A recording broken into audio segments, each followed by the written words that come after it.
योग में एक मंत्र है, ओमकारम बिंदु संयुक्तम। ओमकार मतलब ईश्वर जो बिंदु के समान है। सहस्रार चक्र से भी ज्यादा इंपॉर्टेंट है बिंदु। ये सहस्रार चक्र से ज्यादा महान है और ज्यादा अच्छा है। अगर आपने बिंदु के ऊपर वन पॉइंटेड प्रैक्टिस किया, वन पॉइंटेड प्रैक्टिस मतलब उसके ऊपर ध्यान किया, तो ये बहुत इफेक्टिव होता है, लेकिन साथ ही साथ बहुत खतरनाक भी होता है। नमस्कार दोस्तों, स्वागत है आपका इस वीडियो में जो पतंजलि योग सूत्र का हिस्सा है। पतंजलि योग सूत्र का जानते हैं कौन थे? पतंजलि कौन थे? नाम सुना है कभी? कंपनी का नाम सुना होगा, पतंजलि कंपनी जो दवाई बेचती है, आटा बेचती है, सब कुछ बेचती है। 8 सूत्र हैं। कौन कौन से 8 सूत्र हैं? यम नियम आसन, आगे प्राणायाम प्रत्याहार धारणा ध्यान और समाधि। Very good. पतंजलि योग सूत्र में कितनी किताबें हैं ये नहीं पता होगा।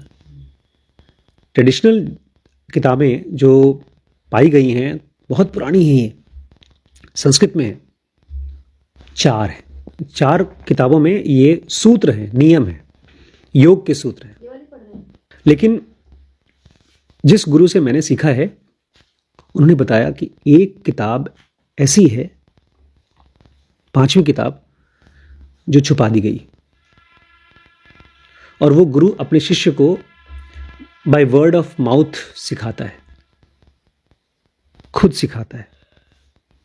वो जब देख लेता है कि शिष्य इतना समझदार हो गया है कि उससे अपना, खुद का और किसी और का कोई नुकसान नहीं होगा, तब वो सिखाता है। तो अगर मैं उसमें से कुछ आपको सिखाऊंगा तो मैं बहुत बड़ा खतरा ले रहा हूं। आप लोग सीख जाएंगे चमत्कारी शक्तियां, फिर रावण की तरह और कुंभकर्ण की तरह कहेंगे मैं ही हूं दुनिया का भगवान मैं ही हूं। चिंता मत करिए, आप अगर ये सुन भी लेते हैं तो आप सीख नहीं पाएंगे, क्योंकि इसके पहले पूरी की पूरी योग सूत्र आपके ब्रेन को, सेक्शन 2B को खोलना चाहिए। आपके अंदर में ध्यान डेवलप होना चाहिए, तब जाकर के ये 5th किताब आपको समझ में भी आएगी। सुन लेंगे, आपको अभी समझ में भी आ जाएगी, लेकिन प्रैक्टिकल एप्लीकेशन नहीं आएगा। तो आज के सूत्र में हम लोग पढ़ेंगे कि किस तरह से एक समाधि की एक स्थिति होती है, तुरिया, जिसमें आप शरीर रहित स्टेट में चले जाते हैं। वहां जाने के लिए माना जाता है सहस्रार चक्र खुल जाए तब आप जाते हैं। तो ये आधा सच है। पब्लिक तो ये जानती है कि 7 चक्र हैं और 7 चक्र अगर खुल जाएं तो आप तुरिया स्टेट में चले जाएंगे, लेकिन सच्चाई कुछ और है। इनफैक्ट अगर किसी का सहस्रार चक्र खुल जाता है तो खतरनाक है, वो पागल हो सकता है। कोई और चीज़ है जो आपको याद रखना है तुरिया स्टेट में जाने के लिए।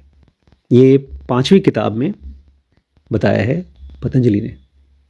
तो सीखना चाहते हैं? पतंजलि कहते हैं सहस्रार को, मतलब मेरे गुरु कहते हैं सहस्रार को सही तरीके से जस्टली फेमस किया गया है सभी राइटर्स और टीचर्स द्वारा। मतलब सहस्रार चक्र सबसे ज़्यादा फेमस है। इनफैक्ट आपका जो ये चक्र है, लक्ष्मी यंत्र होता है, देखा है दिवाली के दिन यहाँ पर पूजा करते हैं, तो उसको बड़ी मान्यता है कि उसको रख लेंगे तो घर में रुपया पैसा आएगा। ऐसे ही मान्यता है कि आपके खोपड़ी पे, यहाँ पे, इस पॉइंट पर, इसलिए ब्राह्मण लोग अपनी चोटी लगा के रखते हैं।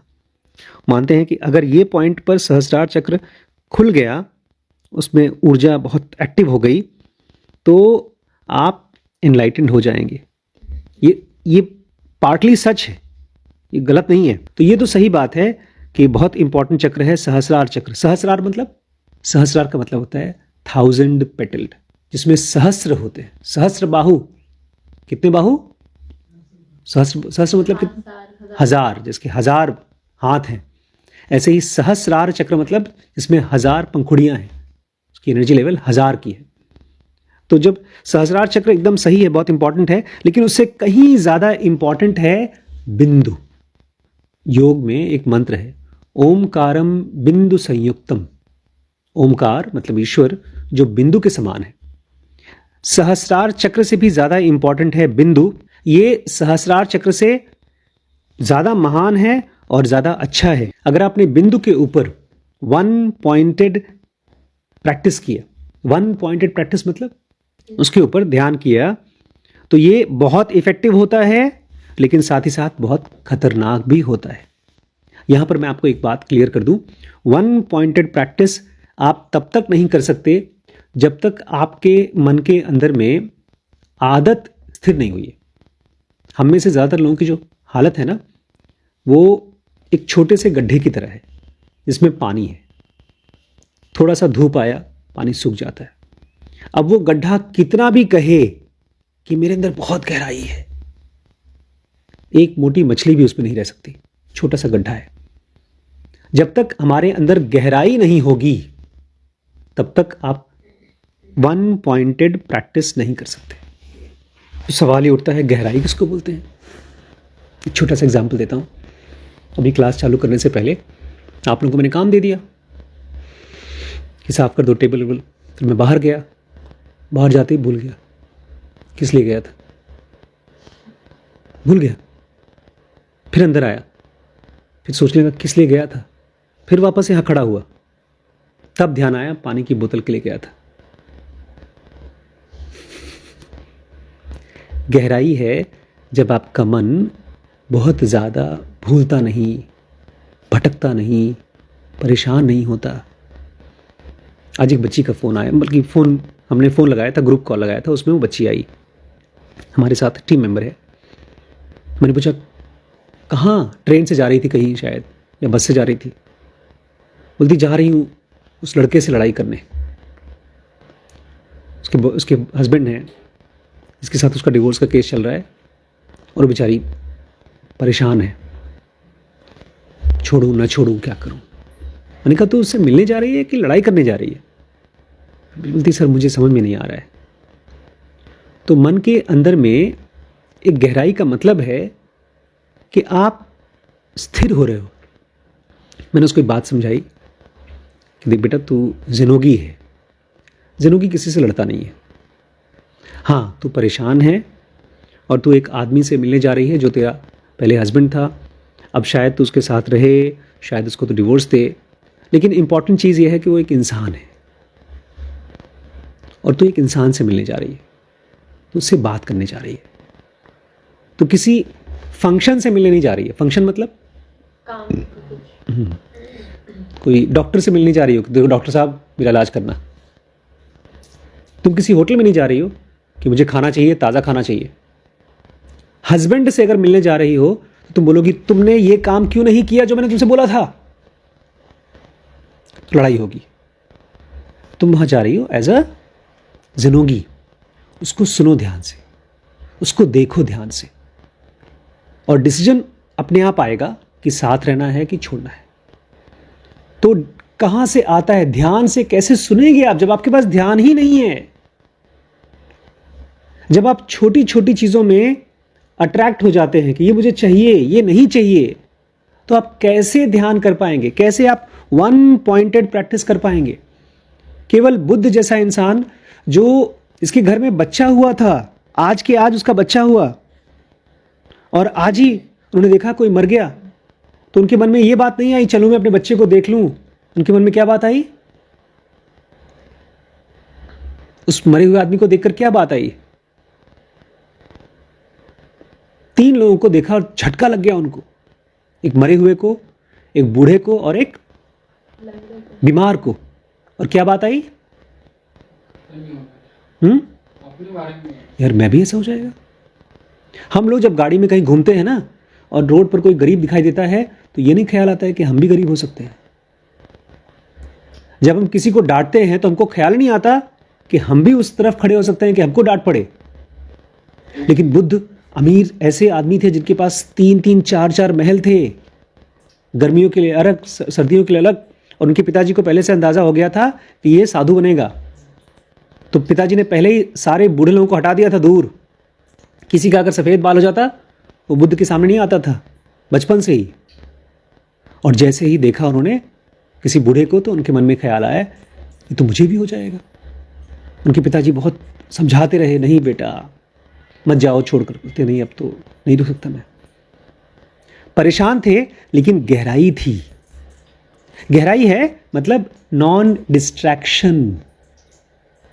जब आप किसी चीज के बारे में सोचते हैं और आप उसको कर पाते हैं, भूलते नहीं हैं। ये मेरा औजार है नॉन डिस्ट्रैक्शन के लिए। दाखिल खारिज के लिए कागज देना है, डीके ब्रेन्स वेबसाइट पे काम करना है, ज़िनोगी फ्रेमवर्क बनाना है, हॉस्पिटल का नक्शे के बारे में मालूम करना है, एक स्कूल से बात करना है, स्कूल के लिए प्लान्स बनाना है, और वैभव से पूछना है कि वो जो पेमेंट करना था वो किया कि नहीं। और उसके अलावा बस तो 3 4 5 काम हो गया। उसको मैं दिन में एक बार देख लेता हूँ, फिर इसको टिक कर देता हूँ। क्योंकि मेरी हालत क्या है, बाहर गए पानी भूल गए। तो वन पॉइंटेड अवेयरनेस कब होगी? जब आप अपने लक्ष्य को, अपने काम को याद रख पाएंगे। तो कहते हैं अगर आपने बिंदु के ऊपर ध्यान किया तो ये बहुत काम का है, बहुत इफेक्टिव है, लेकिन बहुत खतरनाक भी है। बहुत नई चीज़ पता चली मुझे पतंजलि योग सूत्र से, और इतनी नई है कि आम आदमी को लगेगा गलत है। पतंजलि कहते हैं जब आपके अंदर में स्पिरिचुअलिटी का बड़ा जोश होगा, बहुत जोश, और आप अंदर में स्थायी हो गए, ध्यान कर पा रहे हैं, तो आपका मन कांटेक्ट कर पाएगा, माइंड से माइंड कनेक्ट कर पाएंगे दूसरे एडवांस्ड योगी से। यहां बैठ करके मन के जरिए मैं पतंजलि को बात कर पाऊंगा, मैं कृष्ण की बातें सुन पाऊंगा, उनसे अपनी बातें कह पाऊंगा, और फिर बहुत आसान है कि हम उस आदमी को अपना गुरु मान लें। और ये चीज अपने आप में गलत है। आपका गुरु कहां है? आपके अंदर। उसका नाम रखा है ईश्वर। अगर आपने बाहर किसी इंसान को अपना गुरु मान लिया तो आपके अंदर का जो ईश्वर है उसके साथ आपका कांटेक्ट लूज हो जाएगा।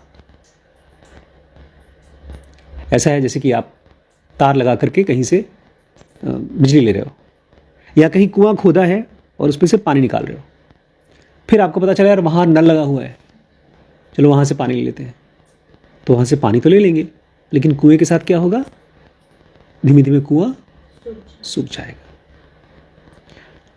आपको मुक्त होना है, और उस मुक्ति के लिए एक ही बंदा आपको हेल्प कर सकता है, और वो आपके अंदर का ईश्वर, बाहर का कोई नहीं। लेकिन आपके पास अब बिंदु पर एक्टिवेशन हो गया है, और आप साइकिक पावर के जरिए, चमत्कारी शक्तियों के जरिए दूसरे योगी से, गुरुओं से कांटेक्ट कर सकते हो। इसलिए खतरनाक पॉइंट है। बहुत कम लोग इस चीज़ को याद रख पाते हैं, क्योंकि जैसे ही आप कृष्ण जैसे लोगों से बात कर पाते हैं आप सब भूल जाते हैं। इसलिए अर्जुन को कृष्ण ये नहीं कहते कृष्ण हूं मैं, मुझे मेरी प्रार्थना कर, बोलते मैं आत्म हूं, आत्म, मैं तेरे अंदर हूं, उसको प्रार्थना कर, उससे बात कर।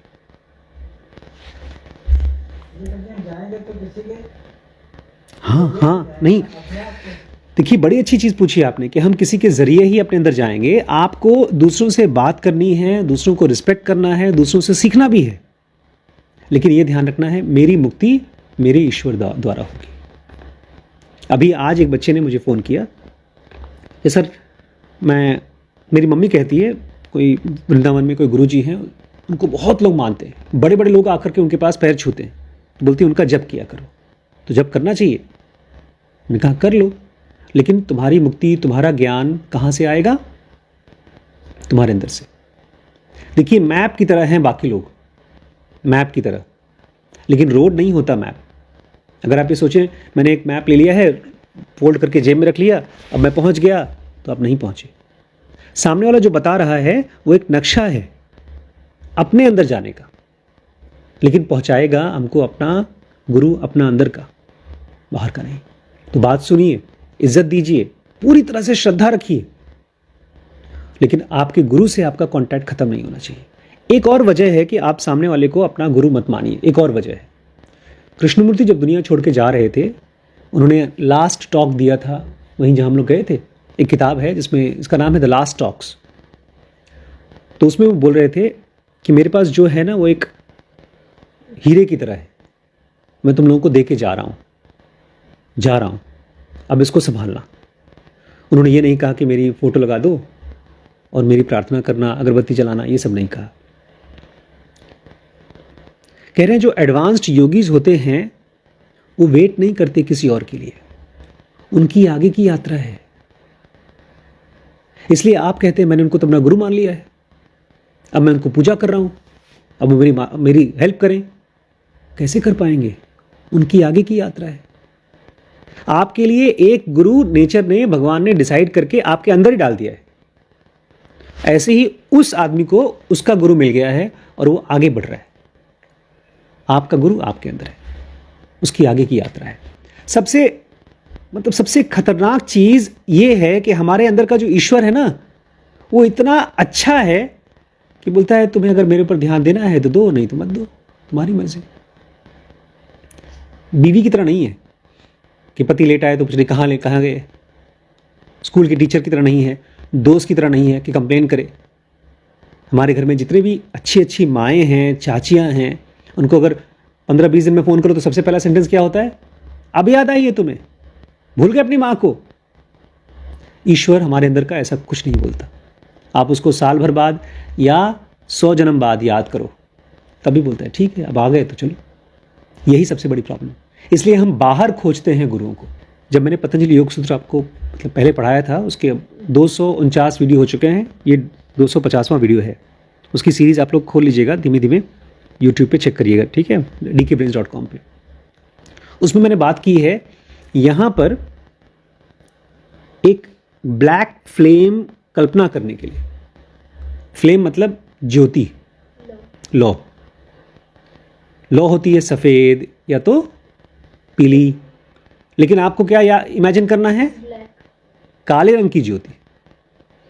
क्योंकि जब आप आंख बंद करते हैं ना तो सब काला दिखाई देता है, और काला के अंदर अगर आपने सफ़ेद इमेजिन किया तो विचार बन जाएगा।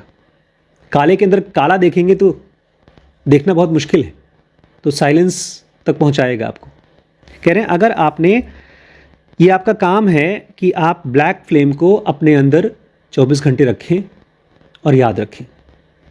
उस बच्चे ने मुझसे आज पूछा कि सर क्या मंत्र जप से फ़ायदा होता है? तो मैंने उसको बताया हाँ, मंत्र जप का एक पर्पज़ है, था, वो पर्पज़ का ध्यान रखो। पर्पज़ है मन को एक जगह पर केंद्रित कर पाना। ऐसे ही जब आप अपने यहाँ पर ब्लैक फ्लेम कल्पना करते हैं, ब्लैक फ्लेम काले रंग की ज्योति, तो आप अपने ईश्वर के पास जाकर के खटखटा रहे हैं। आप 1 दिन, 2 दिन, 4 दिन, 10 दिन अगर ये प्रैक्टिस करते हैं तो धीमे धीमे आपके अंदर का ईश्वर आपके साथ कांटेक्ट में आएगा, आपको गाइड करेगा, इंट्यूशंस देगा। लेकिन मान लीजिए आप भूल गए किसी काम से, तो फिर वो कुआं सूख जाता है। नाराज नहीं होता आपका ईश्वर आपसे, कुआं सूख गया, अब वो इंतजार करेगा। 24 घंटे ब्लैक फ्लेम एक टाइम के बाद याद रहना चाहिए। पूछ रही थी सर मेरा लाइफ में करियर अच्छा होगा कि नहीं होगा? अगर शादी हो गई तो सही आदमी मिलेगा कि नहीं मिलेगा? सही घर मिलेगा कि नहीं मिलेगा? तो उसको मैं बोल रहा था बेटा सब कुछ खुद ही कर लोगी, कुछ भगवान के ऊपर भी छोड़ोगी? याद करो भगवान ने तुम्हारे साथ अच्छा किया है ना, उसको भी तो याद करो। कल हमने पढ़ा था डाउट सबसे बड़ा खतरा होता है। डाउट ही तो है कि क्या मेरे साथ अच्छा होगा। तो हमको याद करना पड़ेगा कि हाँ, हमारे अंदर, हमारे आसपास में एक ईश्वर है, और अगर उसको याद करते हैं तो जो सही होता है, जो सही होना चाहिए वही होगा।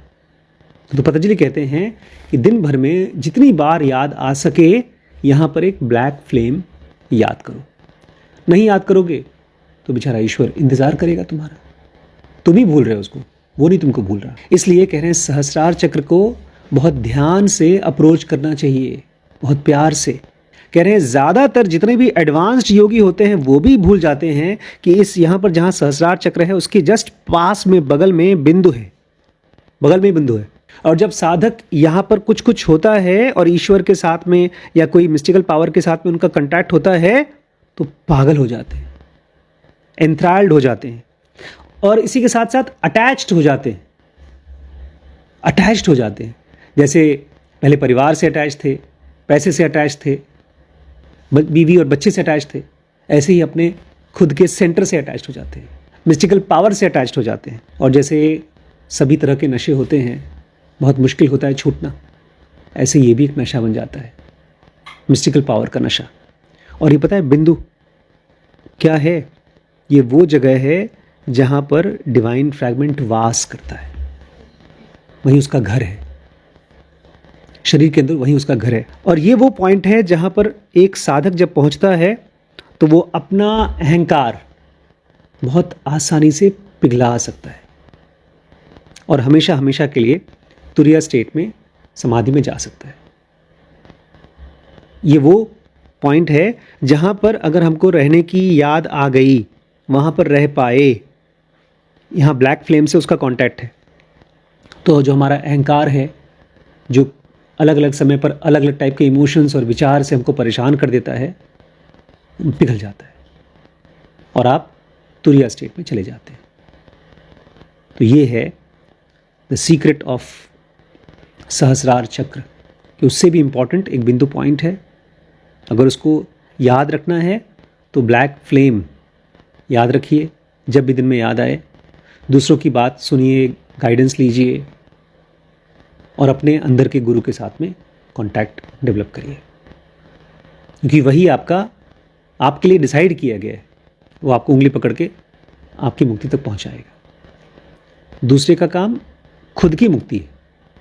कृष्णमूर्ति ने खुद की मुक्ति के लिए काम किया था। हाँ, उसके बाद जब उन्होंने दूसरों को पढ़ाना शुरू किया, बताना शुरू किया, उससे बिल्कुल हेल्प हुई है, लेकिन केवल हेल्प है। जैसे एक डॉक्टर आपका ऑपरेशन करता है, दवाई देता है, तो आपको हेल्प करता है, इलाज आपका शरीर करता है। जब किसी आदमी का शरीर ठीक नहीं होना चाहता तो नहीं ठीक हो पाता, कोई कुछ भी कर ले। इसलिए हम डॉक्टर में कहा जाता है, दवाई हम देते हैं, इलाज भगवान करता है। ऐसे ही ज्ञान गुरु देता है, लेकिन मुक्त आपका ईश्वर करता है आपको। ठीक है।